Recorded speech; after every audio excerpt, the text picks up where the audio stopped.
Hi, this is Mo Volans for Ask.Audio Mag, sitting here with the Waldorf 2-pole analog filter. And this is just a really quick, rough and ready video in action demo to accompany my short written review that I've done for the magazine. So let's see the thing in action, and in the review I talk about the build quality, but I just really want to show you this working and what it's capable of, the sort of sounds it can make. So I've got a mono drum loop coming out of Logic, and it's going through a UAD Apollo, and it's just a mono input and output here, so it's just a mono filter. So I've got a mono output coming out of the converter and going back in. So it's really just acting like an insert, and it took a while for me to suss this gain and output knob. So this is the first thing I'll talk about. You've got this activate switch up here. You'll have to excuse any shadows and the strange angle I'm at. I've got a camera straight above me. But if I switch it in now and take it out, let me just make sure I've got everything turned down. There we go. It should sound identical, and that took me a while to get. The gain has to be turned right down. You might see a little gain light here. I don't know if you can see that at this angle. And then the output has to be tuned just right so it balances. If you've got this gain up any and you activate it, you get this distortion, which is actually quite nice, but I thought it had to be centralized, and I was like, why does it sound so different? And then it took me a while to realize you just turn this gain down to 0, and that's great. So it's totally normalized between the two. And once you've done that, once we're in, we can start to mess around with the filtering. And that's just the low pass. This is the standard mode, the low pass mode, bit of resonance. Very nice analog sound, very smooth. And it will self-oscillate actually. So if I turn the drum loop off, it self-oscillates at about 75%. So if you're into that sort of screamy sort of thing, then great, this will do it. And then it's got a couple of distortion circuits which are really nice. We saw the distortion that we can create with the input, which is sort of a saturation. And then we've got this rectify, which is sort of sounds like a bit crusher to me, and that's pre-filter. And it gets quite interesting when you use the high pass and a bit of input level. Anyway, you get this sort of tinny effect. And then for me, the star of the show is the drive circuit here at the end, and this is post filter.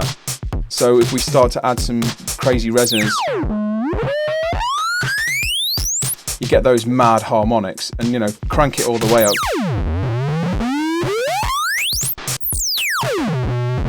Space Invaders, good stuff.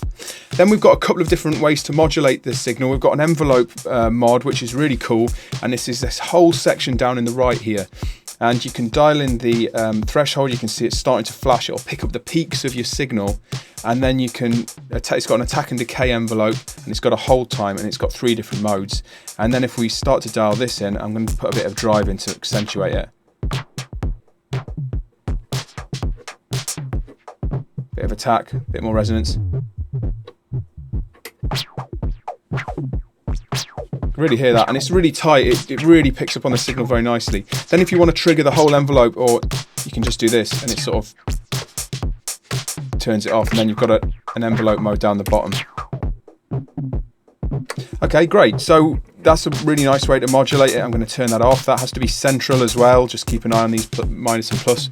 That would have been nice here, by the way, so I didn't get confused. It's easily done. And then we've got this LFO, which is the second way to modulate. Speed and depth, very simple. I'm going to do the same thing, dial in some sort of drive and resonance so you can hear it working. And we'll go to the slow version first. This is sort of your standard LFO in the center.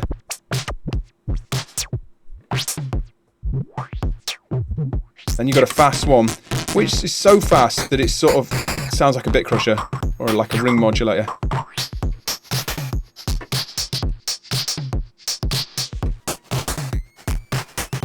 Really cool effect though.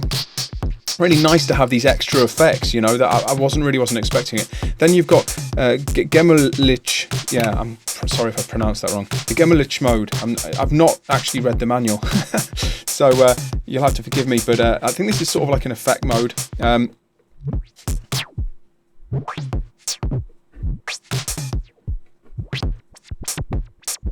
So I think this is sort of super slow. and then you've got sort of a more standardized, and then you've got your fast. So really nice, flexible LFO with a load of different modes. I'm going to turn that off. 3 different modes on the filter. Let's put some drive up there.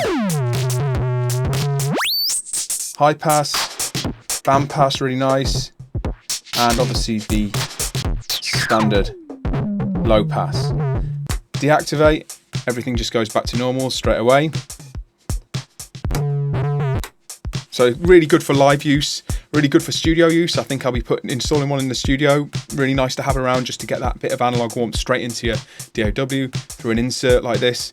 I think it's really nice. I think it's a really good job, especially for the price. So there you go, the Waldorf 2-pole analog filter. I'll see you next time.